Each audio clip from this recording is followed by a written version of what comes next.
You are watching Rahinijar TV with Ilama Sayyid Abdul Basit Bukhari. بعد از حمد و صلات لائق صد تعظیم و تکریم جمی حضرات، السلام علیکم ورحمۃ اللہ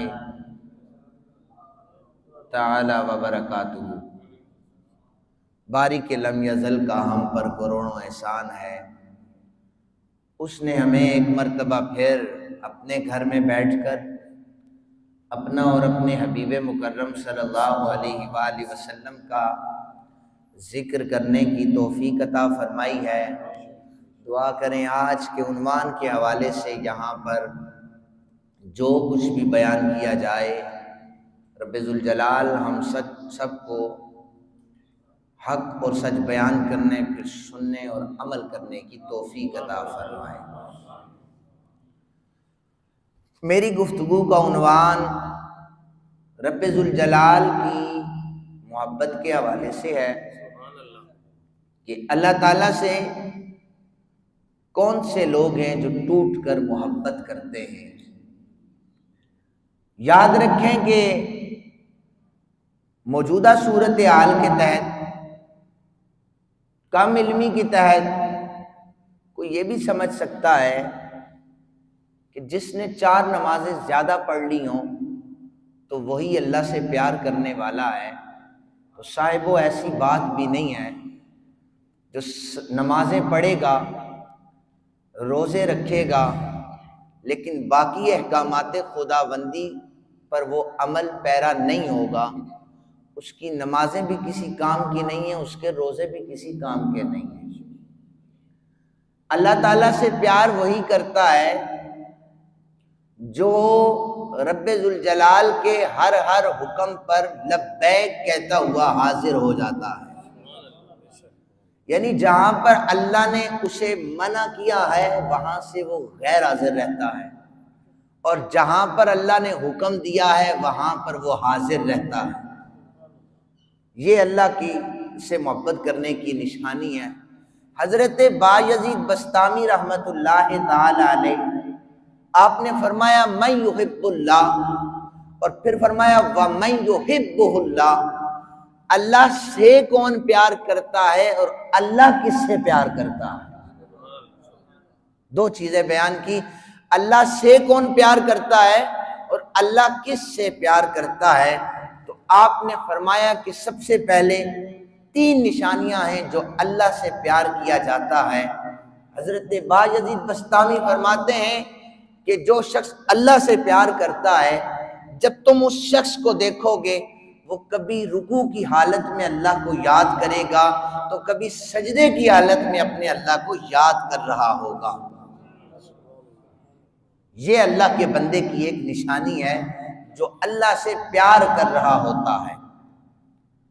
اچھا، پھر فرمایا دوسری نشانی کہ جب وہ رکوع و سجود سے اس کا بدن تھک جائے، انسان ہے، بشری تقاضے کے مطابق بدن جب تھک جائے تو پھر تم اسے دیکھو کہ اللہ کا بندہ کون ہے، تو پھر جب اللہ کے بندے کو دیکھنا چاہو تو اس کی زبان سے اللہ کا ذکر جاری ہو جایا کرتا ہے۔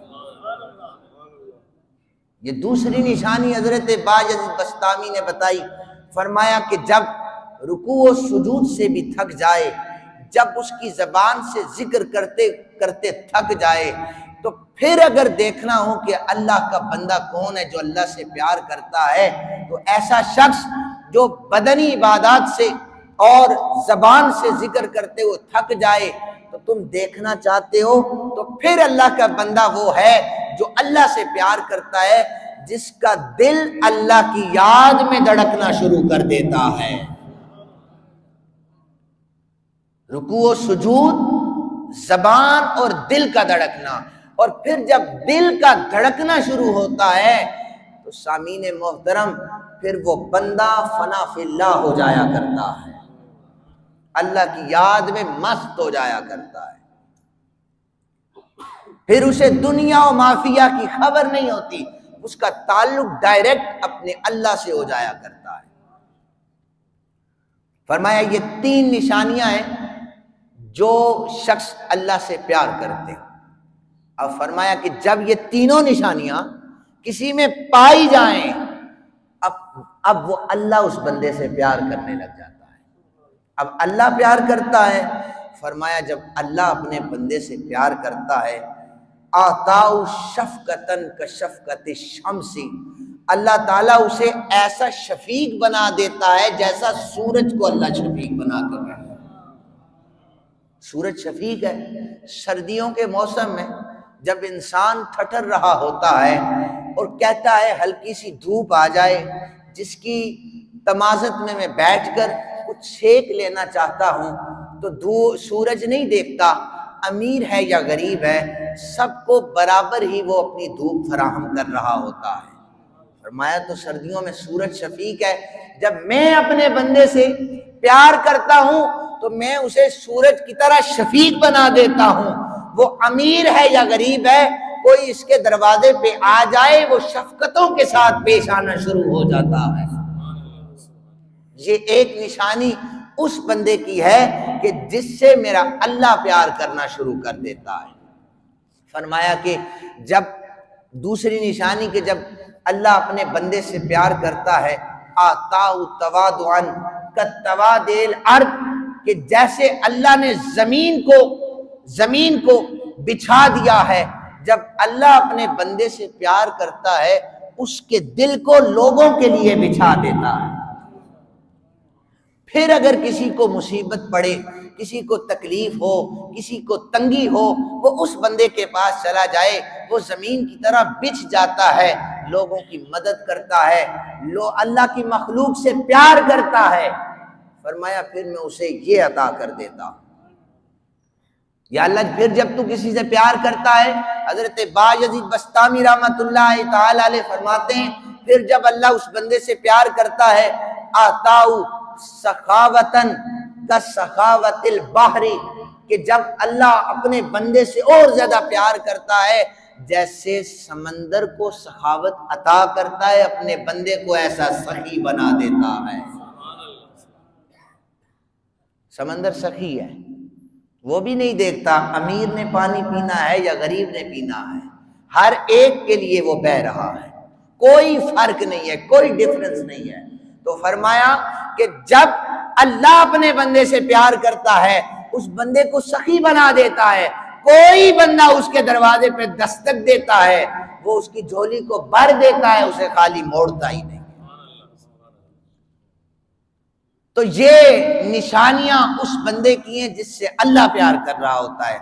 آئیں مسلم شریف کی حدیث نمبر 6705 ہے، فرمایا اذا احب اللہ عبدا، کہ جب بندہ، حدیث قدسی ہے کہ نبی پاک صلی اللہ علیہ وآلہ وسلم نے فرمایا، حدیث پاک ہے کہ اذا احب اللہ عبدا، جب اللہ اپنے بندے سے پیار کرتا ہے تو صرف خود پیار نہیں کرتا، ہمارا جبریل کو حکم دیتا ہے فَأَحَبَّهُ، جبریل تم میرے بندے سے پیار کیوں نہیں کرتے، میں اس سے پیار کر رہا۔ سید الملائکہ جبریل امی اس بندے سے پیار شروع کر دیتے ہیں۔ فرمایا وَأَحَبَّهُ أَهْلُ السَّمَاءِ، اور جبریل کیا کرتا ہے کہ میرے اللہ نے پیار کیا تو مجھے حکم دیا۔ جب جبریل پیار کر رہا ہوتا ہے آسمان میں رہنے والے سب لوگوں کو یہ ندا دی جاتی ہے، یہ فلاں بندہ ہے زمین پر، میرا اللہ بھی پیار کرتا ہے، تمہارا سردار بھی پیار کرتا ہے، آسمان والو تم بھی اس سے پیار کرنے لگ جاؤ، آسمان والو تم بھی اس سے پیار کرنے لگ جاؤ۔ فرمایا پھر کیا ہوتا ہے، ثم یودع لہ القبول فی الارض، کہ پھر یہ ہوتا ہے زمین والوں کے دلوں میں ڈالا جاتا ہے کہ اس بندے سے اللہ پیار کرتا ہے، زمین والوں سب اس سے پیار کرنے لگ جاؤ۔ آپ نے دیکھا ہے کہ زمین میں اکثر لوگ، کچھ لوگ ایسے ہوتے ہیں، اکثر نہیں، کچھ لوگ ایسے ہوتے ہیں جن سے سارے پیار کر رہے ہوتے ہیں۔ آپ نے دیکھا ہوگا معاشرے میں، محلے میں، سوسائٹی میں رہتے ہوئے کوئی گنے چنے 4-5 افراد ہوتے ہیں جن سے لوگ زیادہ پیار کرتے ہیں۔ تو لوگوں یہ کوئی عام چیز نہیں ہے، میرے آقا کریم صلی اللہ علیہ وسلم کا فرمان ہے، جس سے اللہ پیار کرتا ہے اس سے آسمان کے لوگ بھی پیار کرتے ہیں، زمین پر رہنے والے بھی پیار کرتے ہیں، اور جس سے اللہ بغض رکھتا ہے جسے اللہ ناپسند کرتا ہے، جسے اللہ ناپسند کرتا ہے، جبریل کو حکم دیتا ہے اسے ناپسند کیا جائے، اس سے نفرت کی جائے۔ جبریل آسمان والوں کو کہتا ہے اس سے نفرت کرو، پھر زمین والوں کے دلوں میں ڈالا جاتا ہے، تم سارے اس بندے کے ساتھ نفرت کرنے لگ جاؤ۔ آپ میں سے کوئی ہے جو یہ چاہتا ہے کہ اللہ اس سے نفرت کرے؟ نہیں، ہم نہیں چاہتے کہ اللہ ہم سے نفرت کرے، لیکن ہم اس کے احکامات کو ماننے کے لیے نہیں نہ تیار۔ محبت بھی مانگتے ہو اور اس کے بتائے ہوئے اصولوں پر زندگی بھی گزارنا نہیں چاہتے، یہ کیسی زندگی گزار رہے ہو؟ دعا کرو اللہ تمہیں ایسا بنا دے کہ اس کی بارگاہ میں اسے پسند آ جاؤ اور زمین والوں کو بھی تم پسند آ جاؤ۔ سامعین محترم، جن کے دلوں میں وحدہ لم یزل کا خوف موجود ہوتا ہے، جن کے دلوں میں اللہ کا خوف موجود ہوتا ہے، پھر وہ کیسے ہوتے ہیں؟ بنو امیہ کا سب سے حسین بادشاہ، بنو امیہ کا سب سے حسین بادشاہ، سب سے خوبصورت بادشاہ، جس نے 42 سال عمر پائی، سلمان بن عبد الملک اس کا نام ہے، انتہائی خوبصورت ہے، لیکن دل میں خوف خدا نہیں ہے، اللہ کی محبت اس کے دل میں نہیں ہے، سلمان بن عبد الملک۔ تو جب یہ فوت ہوا، دنیا سے چلا گیا، تو قبر میں اتارنے سے پہلے اس کے جسم نے حرکت آ گئی، اس کی اولاد موجود تھی، کہنے لگی ابا جان ابھی زندہ ہیں، انہیں دفن نہ کیا جائے۔ تو ثانی عمر بن عبد العزیز رضی اللہ تعالیٰ عنہ موجود تھے، آپ نے فرمایا بیٹو تمہارا باپ زندہ نہیں ہوا، قبر کا عذاب پہلے شروع ہو چکا ہے، قبر کا عذاب پہلے شروع ہو چکا ہے۔ جنہوں نے اپنے دل میں اللہ کی محبت کو چھوڑ کر غیر اللہ کی محبت کو ڈالا، لوگوں پھر یہ بعید نہیں ہے کہ دنیا والوں کے سامنے اسے عذاب اللہ تعالیٰ عطا فرماتا ہے۔ اور پھر 3 بادشاہ بنو امیہ کے ایسے گزرے، ایک سلمان بن عبد الملک ہے، عبد الملک بن مروان ہے اور ولید بن عبد الملک ہے، تینوں نے بڑی سلطنت پر بادشاہت کی، اور ان کے ذمے، ان کے زیر سایہ بہت سے برے اعظم ہوا کرتے تھے۔ عمر بن عبد العزیز کہتے ہیں انہوں نے اپنے اللہ کو راضی نہیں کیا، انہوں نے حلال اور حرام کی پرواہ نہیں کی، یہ کہتے دیکھا جائے گا، جب اللہ کی بارگاہ میں جائیں گے دیکھا جائے گا، اور یہ حلال اور حرام کی تمیز کیے بغیر زندگی گزارتے رہے۔ حضرت عمر بن عبد العزیز کہتے ہیں میں نے اپنے ہاتھوں سے تینوں کو قبر میں اتارا ہے، اور جب میں کفن کی گرہیں کھولتا تھا ان کے چہرے سیاہ ہو جایا کرتے تھے۔ میں نے اس لیے کہا یہ حسین بادشاہ گزرا ہے سلمان بن عبد الملک۔ فرماتے ہیں کہ انتہائی سرخ اور سفید گزرا ہے، لیکن جب قبر میں نے اسے اتارا تو اس کا چہرہ کالا پڑ چکا تھا۔ فرمایا کہ یہ تینوں بادشاہ حکمرانی اللہ نے انہیں عطا کی، اللہ نے انہیں بے شمار نعمتوں سے نوازا، لیکن یہ اس کے احکامات پر عمل نہیں کیا کرتے تھے۔ شداد نام کے بادشاہ کا نام تو آپ نے سنا ہوگا کہ اس نے آ کر جب خدائی دعویٰ کیا تو اس کو انبیاء نے بتایا کہ دیکھو یہ اللہ تعالیٰ کی جنت ہے، اللہ تعالیٰ کا جہنم کا عذاب اتنا سخت ہے، تم بدل جاؤ۔ وہ کہنے لگا کہ سب علماء کو بلاؤ، انبیاء کو بلاؤ، ان سے پوچھا کہ جنت کیسی ہے، ساروں نے تعریفیں کی، جنت ایسی ہے ایسی ہے ایسی ہے۔ اس نے سارے اپنے زیر سایہ جتنے ممالک تھے سب کو بلا کر کے کہا آؤ، جیسی جنت کا تقاضا یہ کر رہے ہیں نا، جس جنت کی یہ بات کر رہے ہیں، وہ جنت میں تمہیں دنیا میں بنا کر دے دوں گا۔ اس نے زبردست قسم کی جنت بنائی کہ اس کی جب سورج چمکتا تھا تو اس کا پورا علاقہ چمکا کرتا تھا، جس میں 10,000 محل اس نے تعمیر کروا دیے، اتنی بڑی جنت اس نے بنا دی۔ لیکن جب اس جنت میں قدم رکھنے لگا تو جب قدم رکھنے کے لیے وہ سواری پہ سوار ہوا، اپنی جنت کے دروازے کے باہر سے پہنچتا ہے تو سامنے ایک شخص جو اس کی سلطنت کا نہیں ہے وہ کھڑا ہے. پوچھا تم کون ہو، میرے استقبال کے لیے آئے ہو؟ کہا میں ملک الموت، تمہارا وقت ختم ہو چکا ہے. کہا جنت بنائیے دیکھنے تو دو، ایک دفعہ دیکھوں گا. کہا اب نہیں دیکھ سکتے، وقت پورا ہو چکا ہے. کہا گھوڑے کی رکاب سے پاؤں باہر نکالنے دو. کہا نہیں رکھ سکتے، اللہ کا حکم ہی نہیں ہے. تم دنیا پر خدا بنے بیٹھے ہو اور وہ وہاں پر بیٹھ کر تمہاری پلاننگ دیکھ رہا ہے تم کرنا کیا چاہتے ہو. جس جنت کو تم بنا رہے ہو اللہ تعالیٰ نے تمہیں اس جنت میں داخل ہی نہیں ہونے دینا اور تم اس دنیا سے جا رہے ہو. جنہوں نے اللہ کی محبت کو اپنایا وہ بھی دنیا سے چلے گئے، جنہوں نے اللہ کی محبت کو نہیں اپنایا وہ بھی دنیا سے چلے گئے. لیکن مرنے والوں کا حشر، عذاب میں جو مبتلا ہیں، جو کیڑے اور مکوڑوں کی خوراک بنے ہیں، وہ نافرمان لوگ ہیں. اور جو جنت میں سکون سے سیریں کر رہے ہیں وہ میرے آقا کریم صلی اللہ علیہ وآلہ وسلم کے غلام. عمر بن عبدالعزیز کہتے ہیں میں نے ان تینوں کو دفنایا، چہرے ان کے کالے پڑ چکے تھے، ان کے چہرے کالے تھے. تو حضرت عمر بن عبدالعزیز نے جس عورت سے شادی کی اس کا نام فاطمہ تھا، اور وہ نسل در نسل بادشاہوں کی، یعنی 7 پشتوں سے اس کے جو باپ دادا تھے بادشاہ چلے آ رہے تھے. فاطمہ کو بلایا، کہنے لگی حضرت عمر بن عبدالعزیز کے اپنی بیوی سے کہ سنو، میں نا اپنے اللہ کو راضی کرنا چاہتا ہوں. میں نے بادشاہوں کو اپنے ہاتھوں سے دفنایا ہے، ان کے چہروں کو بدلتے دیکھا ہے.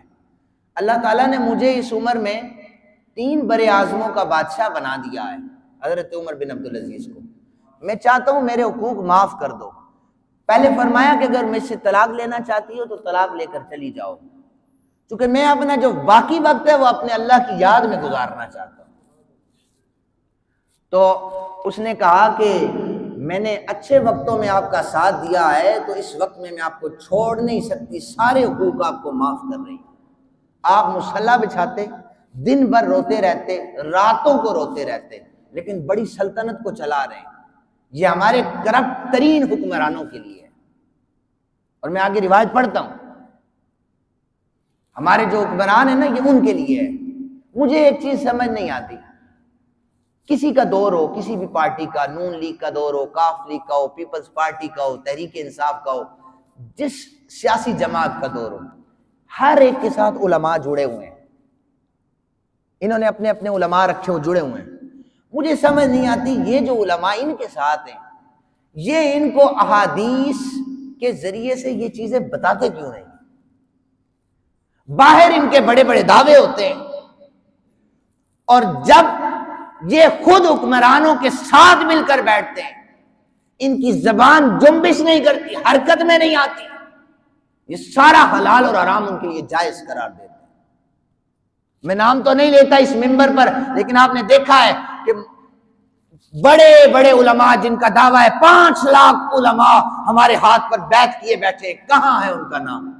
بیٹھے تماشا دیکھ رہے، حکومت میں موجود رہے، بولنے کے لیے تیار نہیں ہے. تو اللہ تعالیٰ ایسے علماء کو ہدایت عطا فرمائے، اور اللہ تعالیٰ ہمیں اچھے حکمران عطا فرمائے جو عمر بن عبدالعزیز جیسے ہوں.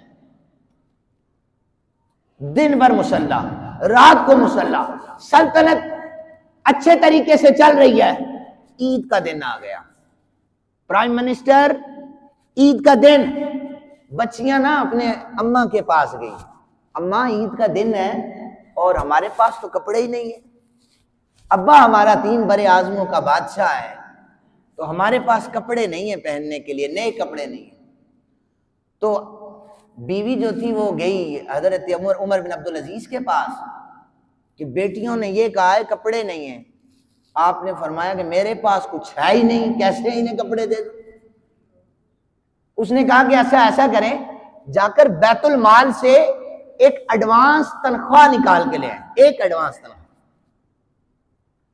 یہ ایسا بیت المال نہیں تھا کہ ملک میں قابض ہوئے، لوٹا اور چلے گئے، یہ ایسا بیت المال نہیں تھا.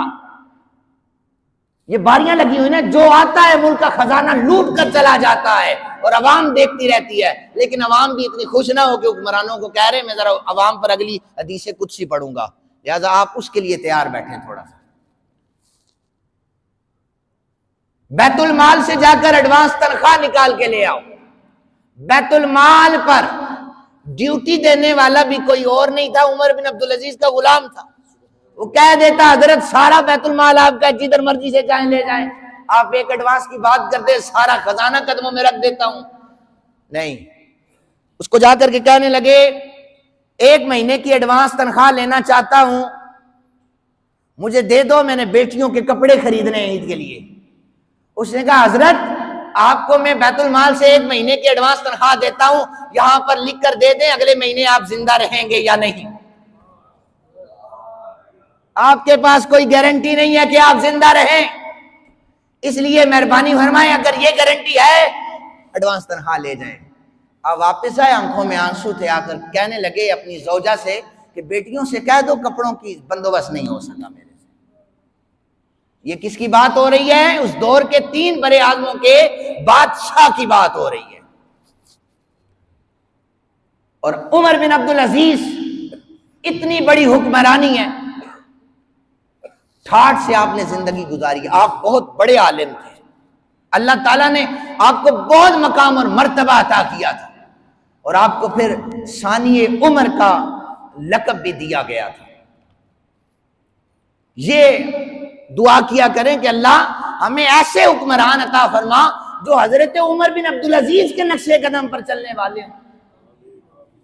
ایک واقعہ، ایک ہمارا پرائم منسٹر رٹ لیتا ہے، اسی کو جناب لسی چھیلتا چھیلتا 5 سال گزار دیتا ہے، اسی کے نغمے پڑھتے پڑھتے آپ لوگ فیس بک پر جناب تھکتے نہیں ہیں، مناظر اسلام بنے ہوتے ہیں، ادھر سے یہ جناب فائر مار رہا ہے، ادھر سے یہ تیر پھینک رہا ہے، بڑا تیر مار لیا ہے، ہم نے اپنے پارٹی کو ریپریزنٹ کیا ہے، اور ہم بہت زیادہ جناب بہت زیادہ شہدائی ہیں، اور ہماری جان بھی ہمارے لیڈر کے لیے قربان ہے۔ یہ لیڈر تمہارے یہاں پر رہ جائیں گے، قیامت میں تمہارا ایک لیڈر بھی تمہاری، اور قیامت نہیں دنیا میں تمہاری طرح مڑ کے نہیں دیکھتے، وہاں پر کیا مڑ کے دیکھیں گے؟ جس نے قیامت والے دن تمہاری طرح مڑ کے دیکھنا ہے، دامن اس نبی کا تھامو، اللہ کی قسم کامیاب ہو جاؤ۔ اب یہ جو معیشت تمہاری تباہ ہو گئی ہے نا اس وقت، ابھی حالات ہیں، اس کے ذمہ دار عوام ہیں۔ کون ہے؟ اچھی آواز نہ بولو، نہ سارے ووٹاں دے سو، نا جنہ جنہ ووٹر ٹھپے مارنے سارے بولو۔ اس موجودہ معیشت کی بربادی کی ذمہ دار کون ہے؟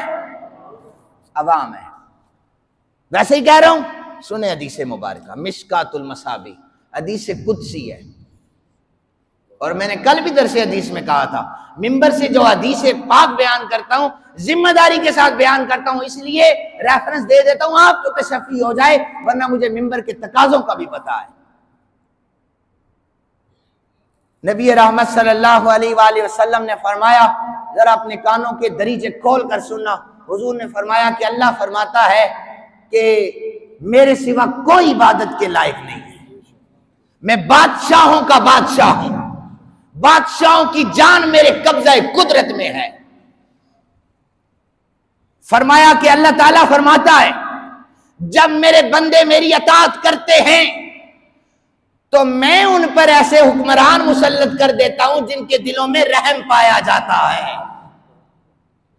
کب؟ جب بندے اللہ کی اطاعت کرتے ہیں تو ایسے حکمران نافذ کرتا ہوں کہ وہ ان کے دلوں میں رحم آ جاتا ہے، اور پھر وہ انہیں مشکلات سے نکال لیتے ہیں، ایسے حکمران عطا کرتا ہوں۔ اور جب بندے میری نافرمان بن جائیں، جب جمعے کی صفوں کی تعداد 10 ہو اور صبح کی تعداد 8 سے 10 نمازیوں کی رہ جائے تو بندے نافرمان ہوتے ہیں۔ جب گرم بستر تو پسند ہو لیکن مسجد کی ٹھنڈی چٹائی پسند نہ ہو تو بندے نافرمان ہوتے ہیں۔ یہ میں آسان اس لیے سمجھا رہا ہوں، ہو سکتا ہے کسی کو مشکل الفاظ سمجھ نہ آئے تو اللہ تعالیٰ میرے آسان الفاظ کو آپ کو سمجھا دے۔ فرمایا جب بندے نافرمان ہوتے ہیں ہم ان پر نافرمان قسم کے حکمرانوں کو لگا دیتے ہیں، ایسے حکمران لگاتے ہیں وہ انہیں مشکلات میں ڈال دیتے ہیں، وہ انہیں مشکلات میں ڈالتے ہیں، ان کی معیشت تباہ ہونا شروع ہو جاتی ہے۔ اب کیا ہوتا ہے، یہاں تک تو سارا سنیے نا، ایک جملہ ہے نا کہ جیسی عوام ہوتی ہے ویسا حکمران ہوتا ہے، تو میں نے حدیث سے پڑھ دیا کہ بالکل اسی طرح ہے، کیونکہ قرآن پاک کی آیت بھی پڑھ دیتا ہوں، دلیل مزید مضبوط ہو جائے گی۔ ظہر الفساد فی البر والبحر بما کسبت ایدی الناس، خشکی اور تری میں لوگوں کے اعمال کے سبب بربادی آتی ہے، خشکی اور تری میں لوگوں کے اعمال کے سبب بربادی آتی ہے۔ اب میں نے جو حدیث مبارکہ پڑھی ہے، اب اس کا اگلا حصہ پڑھ رہا ہوں۔ اب جب تباہی اور بربادی آتی ہے، یہ لوگ کہتے ہیں یا اللہ حکمرانوں کو تباہ کر دے، انہوں نے ہماری معیشت کو تباہ کیا ہے۔ فرمایا غلط کہہ رہے ہوتے ہو، اس وقت حکمرانوں کو بددعا نہ دیا کرو، حکمرانوں نے کچھ نہیں کیا، تمہارے کرتوتوں کی وجہ سے ہم نے انہیں تمہارے اوپر لگایا تھا، باز نہیں نہ آتے، ہم نے انہیں عذاب بنا کر بھیجا تھا۔ اب معیشت تباہ ہو گئی ہے تو یہ نہ کہو حکمران کو اللہ تباہ کر دے، نہیں، اب تم آ کر اپنے گناہوں پر نادم ہو جاؤ، تم توبہ استغفار کرو۔ کون توبہ استغفار کرے؟ تھپے لانے والے، ووٹیں دینے والے۔ اب توبہ استغفار کرے، مالک پچھلے 5 سال تو ووٹیں دے بیٹھے ہیں، اب ہم توبہ کرتے ہیں، نہیں، یہ توبہ کیسی ہے بھائی؟ پھر کسے دیں گے؟ کوئی نظر آ رہا ہے آپ کے سامنے عمر بن عبدالعزیز جیسا؟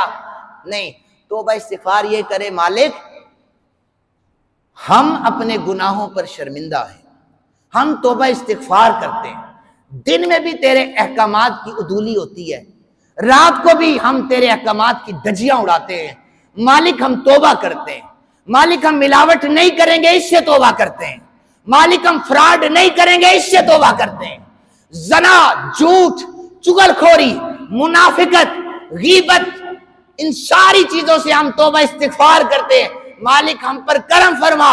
میرے آقا کریم صلی اللہ علیہ وآلہ وسلم نے فرمایا پھر جب کوئی شخص توبہ استغفار کرے گا، اللہ انہی حکمرانوں کو دلوں میں ڈالے گا میرے بندوں پر رحم فرماؤ، اور وہ آسانیاں پیدا کرتے چلے جائیں گے۔ ارادہ ہے بھئی توبہ کا، تو توبہ استغفار کرے، اپنی مسجدوں کو آ کر آباد کرے۔ مسجدیں لائٹوں سے آباد نہیں ہوتی، مسجدیں اچھی صفوں سے آباد نہیں ہوتی، مسجدیں تمہارے سجدے دینے سے آباد ہوتی۔ اللہ تعالیٰ سے دعا ہے اللہ تعالیٰ ہمیں توبہ استغفار کرنے کی توفیق عطا فرمائے، تاکہ اللہ تعالیٰ ہمیں ویسے حکمران عطا فرمائے جو سچے اور سچے میرے آقا کریم کے غلام۔ وما علینا